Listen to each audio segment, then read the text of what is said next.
Bawal manok dito sa amin. Sa inyo na lang yung may gusto. Yan gaganda oh. Ito laki. Ito yung tatlo na to.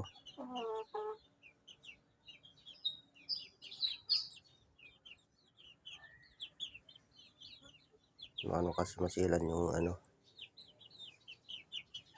yung bahay na yun oh. Yung malaking bahay. Ayaw na maingay na manok.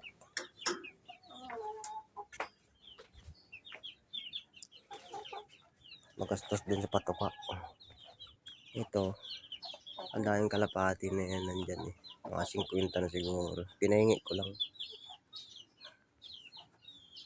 Pinanigay ko na. May isa na umuwi dito eh. Kasi na kayo. Hindi ko na inuuli. Wala asawa siya lang mag-isa. May mga sisi pa dito. May mga sisi pa. Napakailap eh.